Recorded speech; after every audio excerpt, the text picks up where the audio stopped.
আসসালামু আলাইকুম। যুদ্ধ শেষ করে আসি, কিন্তু খাবার দাবার তো করতে হয়, তাই না? তো এই তো দেখেন, খাবার দাবার করতেছি। প্রায় আপনার দেখাইতেছি আপনাদেরকে। এই যে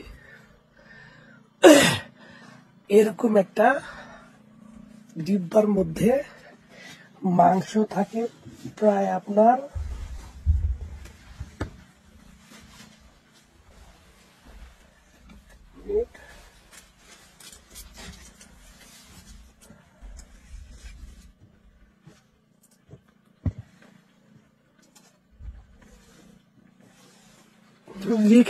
বুঝি না কত গ্রাম আছে, তবে আনুমানিক আপনার হাফ কেজি হইবে। এটার মধ্যে চর্বি মর্বি থাকে, এগুলো সব ফালা দিই। ফালা দেওয়ার পরে যেগুলো শুধু মাংসগুলা থাকে সেগুলারে খাই। দেখেন রান্না করতেছি, এই যে দেখেন।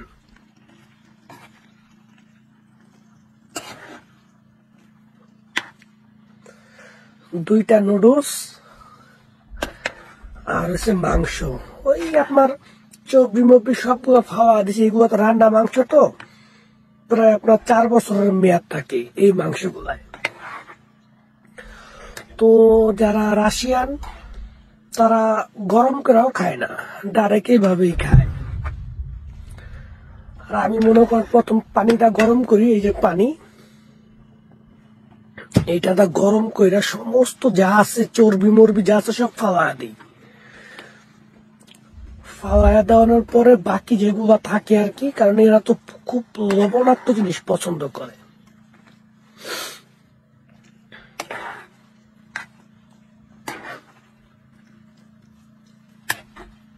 অনেক আর কি প্রশ্ন করেন আপনারা কিভাবে আমরা খাওয়া দাওয়া করি না করি, এজন্য আর কি করা, অন্য কিছু না। অনেক ভিডিও আছে যা কিনা আমি ছাড়ি না। এই পর্যন্তই দেখেন।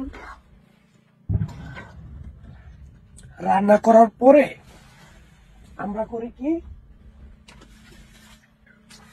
এটাকে বলা হয় মাইনাস।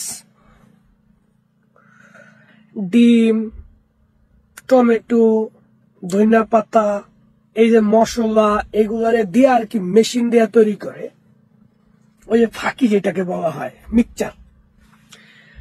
তো এটা খাইতে খাইতে এটার অভ্যাস হয়ে গেছে, এটা ছাড়া কিছুই খাইতে পারি না, কারণ আমরা তো ভাত খাই না। নুডলস, রুটি, ম্যাকারনি, এই ফল টল যা আছে এগুলাই খাই, এর বেশি কিছু না। তারপর আপনার আছে জুস, মালটার জুস। মালটার জুসটা আমরা এই কারণে খাই, কারণ আমাদের অনেক সময় প্রচুর পরিমাণ পরিশ্রম করতে হয়। এই পরিশ্রমের কারণে আমরা দুর্বল হয়ে যাই। যখন আমরা মালটার জুসটা খাই তখন শরীরে পরিপূর্ণতা আসে আর কি, বিভিন্ন দুর্বলতা কাটা যাবে। যুদ্ধের ময়দান তো। তারপর আপনার আপেল,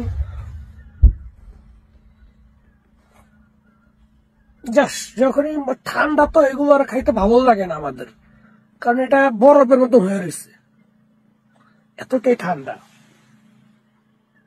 তারপর আপনার এই যে দেখেন বিস্কিট, এটা নর্মাল একটা বিস্কিট, অনেক দামি দামি বিস্কিট আসে। এই যে দেখেন আমার বিস্কিট, খাওয়া পড়ে না, এগুলো সব সরকারের থেকে আসে।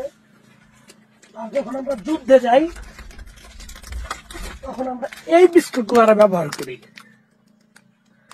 যুদ্ধে যখন থাকি তখন আমরা ভারী জিনিস রাখি না, এগুলো রাখি 4-5 পিস। এটার থেকে প্রচুর পরিমাণ আপনার পাওয়া যায়, শক্তি পাওয়া যায়। বিস্কুটটা খুব ভালো, আমরা যুদ্ধের ক্ষেত্রে শুধু এটা ব্যবহার করি। এইটা আর আছে আপনার এক পথের জেলি।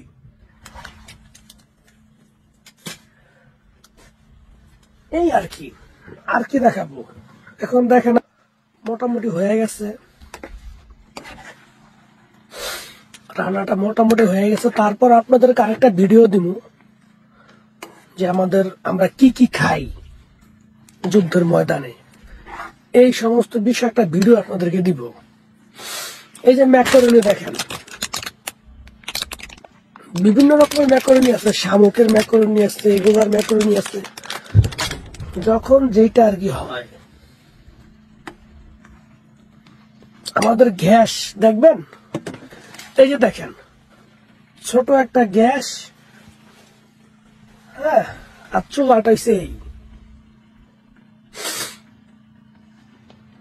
এটা শুধুমাত্র আমরা পয়েন্টে, যেখানে আমরা আর কি থাকি, ওই পয়েন্টে চুলাগুলা ব্যবহার করি। আর যখন আমরা দূরে থাকি তখন এগুলার আমরা ব্যাগের মধ্যে নিয়ে রাখি, একটা গ্যাস নিয়ে রাখি, যেটা ছোট দেখছেন। এটা আমরা যুদ্ধের ময়দানে যখন যাই তখন এটা আমাদের সাথে থাকে, এরকম ছোটখাটো। হঠাৎ করে ঠান্ডা চা খেতে হবে, বা আমরা এক জায়গায় আসি, প্রচন্ড শীত, গরম পানি লাগবে খাওয়ার জন্য, তখন আমরা এটা ব্যবহার করি। আর এটা হচ্ছে জাস্ট আমরা যখন আমরা পয়েন্টে থাকি রান্নার জন্য এটা। আর এই যে গ্যাস আমাদের সবসময় ফ্রি থাকে, ওই যে একটা গ্যাস। তারপর এই যে দেখেন গ্যাস দেখছেন, এগুলো আমাদের ফ্রি থাকে, অ্যাভেলেবেল থাকে। এই দেখেন আমাদের জিনিসপত্র, যে রসুন, এই জাতীয় জিনিসই আর কি। আমাদের দেখেন পাওয়ার ব্যাংক অভাব নেই, ঠিক আছে। এতটুকি। যুদ্ধ খুবই কঠিন, বুঝছেন, বাস্তবতা আপনারা দেখলে বুঝবেন, এছাড়া না।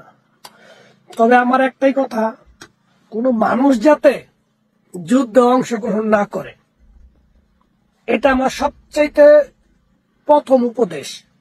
যুদ্ধ খুবই ভয়াবহ, বাস্তবতা দেখলে কোটি টাকা দিলেও আপনি আসবেন না, বুঝতে পারছেন। এতটুকুই, বাই বাই।